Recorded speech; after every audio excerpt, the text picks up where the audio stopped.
down deep for Gibbons, and now zone kept, third man high, Svechnikov, now Walmart, for Andrei Svechnikov again in back of the goal, he stops in a dime, lacrosse move, scores!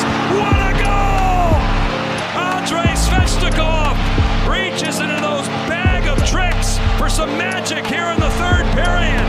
This goal took over the hockey world. Andrei Svechnikov successfully pulled off what's famously known as the Michigan goal. For years, players attempted the difficult shot, but Svechnikov was the first to pull it off at the NHL level. The goal soon became an online and in-game trend, with fans from all over attempting the move and players attempting it in hopes of making the highlight reel. 2 months after the first goal, Svechnikov would again pull it off for the second time against Winnipeg, and Predators' Philip Forsberg would put one in against Edmonton. But where does the Michigan goal originate? For that, we need to go back to 1996. The 1996 Michigan Wolverines were a fantastic story in itself. Coached by the iconic Red Berenson and headlined by Marty Turco, they were already a lock for the regional semifinals. Their opponent was Minnesota, who crushed Providence 5-1 and carried all the momentum going in. The game was close between both sides, and Michigan was actually down 2-1 in the second period, and with Michigan in desperate need of a goal, Mike Legg risked it all. Drags him down.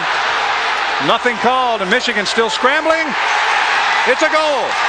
Michigan finally somehow got it in the net to tie the game. One of the most iconic goals in school history would be scored, helping Michigan tie the game. Eventually, they would score 2 more goals in the third to win the game 4-3, and the rest is history. They would make it all the way to the championship game, taking down Colorado State in overtime, and this would begin a stretch of dominance in Michigan, as just 2 years later in 1998, they would once again take home the national championship, all thanks to this bizarre ending. Waltz carries the crowd roaring on every pass.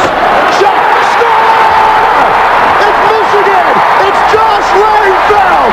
And the Wolverines are the national champions! Now, let's go back to Mike Legg, as his goal would be shown all over sports media. It shocked so many people as he pulled off a move most only attempted in their backyards. It was truly a work of art. Legg's goal may just be the most iconic goal in college hockey history, but is it really the best moment we've ever seen? After watching college hockey last season, I became a big fan, and I decided to go as far back as possible with one goal in mind, to try to find the best moment in college hockey history. This video will be fun, with me sharing and going over all my findings that I deem memorable. So while we're on the topic of memorable goals, let's go ahead and look back at some historic ones. The last time we've seen Jim Montgomery was behind the bench coaching the Dallas Stars, but back in 1993, Jim Montgomery was the captain of the Maine Black Bears in college hockey, and he was actually really good. In the 92-93 season, he recorded 95 points, 5 shy of his teammate and Hobie Baker winner Paul Kariya, and Jim would finish the year with 32 goals, as his Black Bears would absolutely tear apart the NCAA. The Bears would go on a run like none other, setting an NCAA record, finishing with a record of 42-1-2. The team was so dominant that they would, at the beginning of the year, go on a 20-game win streak, which started October 30th and ended on January 3rd. So keep in mind just how insanely good these Bears were as we head into that year's national championship. The Bears were set to face off against Lake Superior after dominating most of the tournament. This is where we transition back to Jim Montgomery. Welcome back, Jim. But knowing now that Jim had a knack for finding the back of the net, we need to relive his monster start to the 1993 national championship game. Winning the Hobie Baker Trophy is centering pass to score!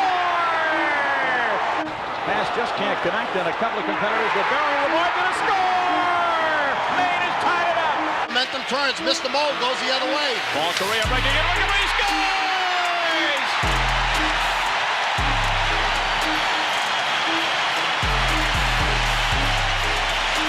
The Hobie Baker Award winner sets up his best friend, Jim Montgomery, and Maine is back in the lead.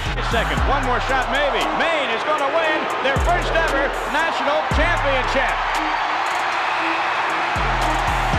the Bears would come out victorious, winning the championship with the best record in NCAA history. The reason why Montgomery's hat trick is mentioned, however, is that he would get the fastest hat trick in Frozen 4 history. The Bears' long stretch of dominance leads us into the next portion of the video.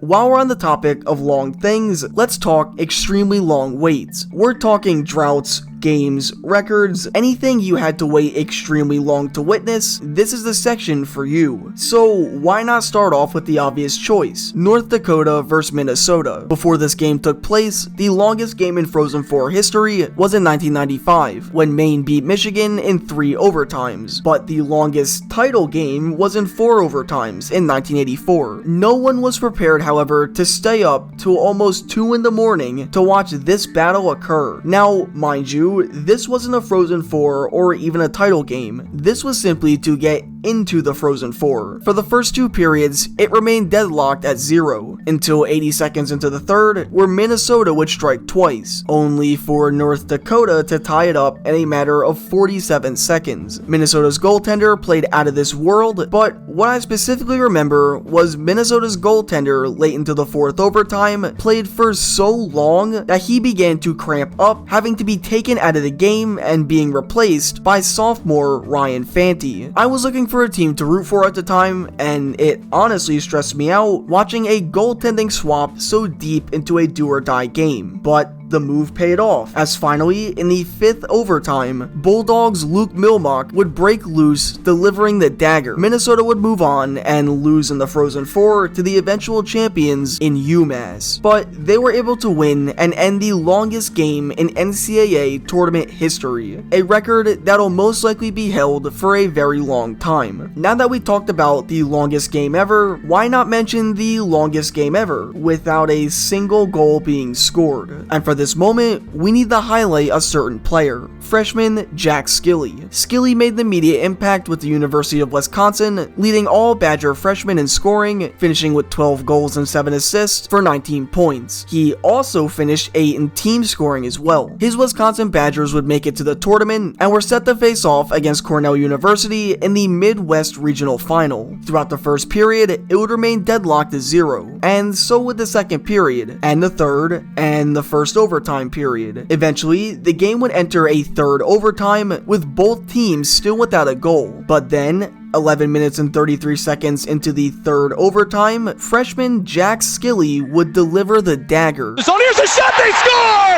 Jack Skilly gets the overtime winner! Triple overtime! Oh, baby! Been a long time, Wisconsin fans! 14 years to be exact!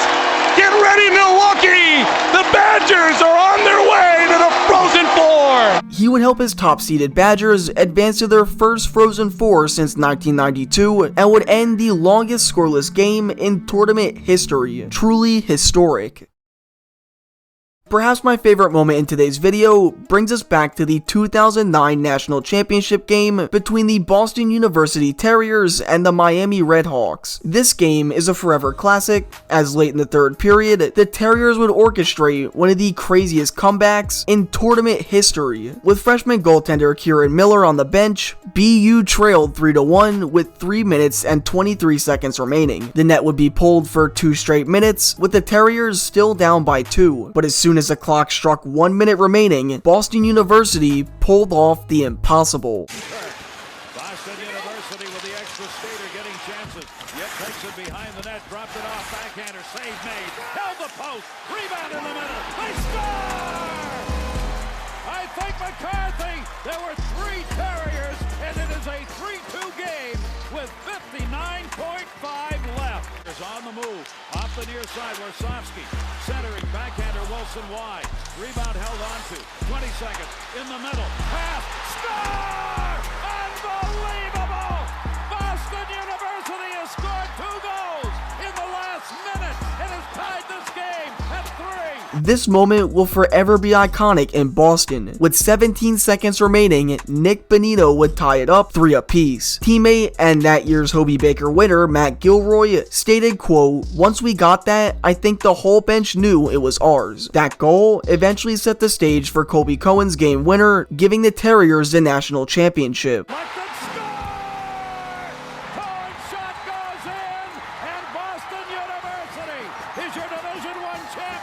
Now, let's transition to another great comeback. Earlier, we talked about Wisconsin versus Cornell University and their matchup from 2006, but now we're gonna go back 33 years to watch Wisconsin once again squeak out a win. In the 1972-73 season, Cornell Big Red was considered a powerhouse as their defense was one of the best in the entire league. In 27 games, Cornell would only surrender 83 goals en route to a monster 23-3-1 record. So they were heavy favorites and showcased why right away. Just 40 seconds into the game, Cornell made it 1-0, and by midway through the second, it was already a 4-0 game. Wisconsin's attack finally prevailed as it would cut the lead to just 2, but Cornell would once again score, making their lead 5-2. Desperately trying to stay alive, the Badgers continued to push on. At the 12-minute mark, they would trail 5-3, and with 3 minutes to go, they would bring it back to a 1-goal game. The Badgers needed a hero, and with 5 seconds remaining, they got one. Dean Talafous would tie the game, sending it into overtime. Both teams would suffer fatigue as the frame went deeper, but a costly mistake by Cornell allowed Talafous to once again get the puck on his stick as he buried the game winner, helping Wisconsin complete the comeback, advancing on to the national championship. There's one more comeback I want to talk about before getting into the final part of today's video, as this was fueled all thanks to one player's costly mistake.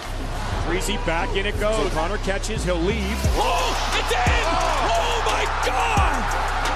O'Connor for the second straight game gives the opponent a gimme, and we're tied at 3. This was a goal that gave a team hope. Headed into the 2015 National Championship, Providence had yet to win a title, and as the game took place, they trailed 3-2 with 10 minutes to go. The goaltender who just made that costly mistake is Matt O'Connor, who was actually one of the most reliable goaltenders in college hockey that season. O'Connor led the nation in winning percentage, and his glove side was like none other. He would help take Boston University to a 28-7-5 record, and a championship seemed destined for O'Connor and the Terriers, until he dropped the puck in his own net. Now the game was tied, and O'Connor's blunder would be showcased everywhere. But why? The game's only tied. BU can bounce back, right? Tanev, shot,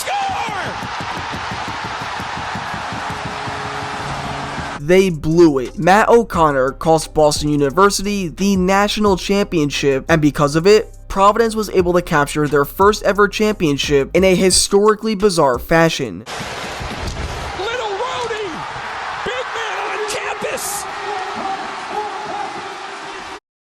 There are two moments that we haven't mentioned that I truly believe can be contenders for the greatest college hockey moment of all time, and the first one may be obvious to some. 2006 seemed to be a crazy year in college hockey. Of course, there was the Jack Skilly moment we mentioned earlier, but there's one more moment in particular that we need to mention. In the early 2000s, the Minnesota Gophers were talented, cocky, and really good at hockey. They were fresh off of back-to-back championships from 2002 and 2003, and they look poised to once again make an appearance back in the Frozen Four, as well as most of the WCHA, that is. See, during that time, many fans began noticing a certain trend, that these same 5 teams from the WCHA would be competing for a championship almost every year. It eventually got to the point where fans said, why bother? If the same teams make it every year, then what's the point? Well, Minnesota had an attitude that made them believe they were a lock for yet another Frozen Four appearance. But every Goliath has its David. Meet Holy Cross. Now, Holy Cross wasn't a bad team, the odds were just heavily in Minnesota's favor. Things got interesting, however, when Holy Cross took a 2-1 lead to end the second. The Gophers now trailed, but star forward Phil Kessel wouldn't be denied, tying the game thanks to catching Holy Cross on a bad line change. Then, Alex Goligoski would give Minnesota a 3-2 lead, and just like that, the heavy favorites were now on top. They began to once again get a little cocky, and the Crusaders refused to stick to the narrative. With 12:08 left to go, Pierre Fournette would tie the game, giving Holy Cross another shot at taking down the Gophers. And that's all she wrote, as both teams would enter a surprising overtime period. No one expected the Crusaders to make it this far and keep it this close. In fact, they're even lucky to be in this position, as Minnesota had numerous quality chances that the Crusaders somehow shut down. During the overtime period, Matt Burke had the shift of his life. During this shift, the puck somehow ends up on the stick of Crusaders Tyler McGregor, and Holy Cross would make millions watching utter holy shit. The left wing side, try to throw it out in front, they score!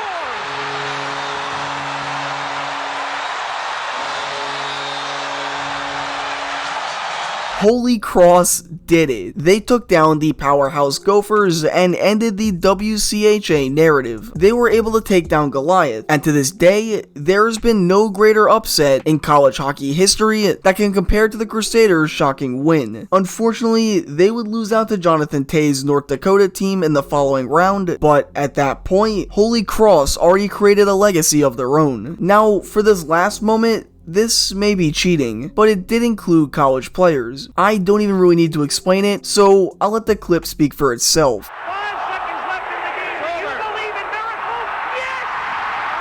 Unbelievable.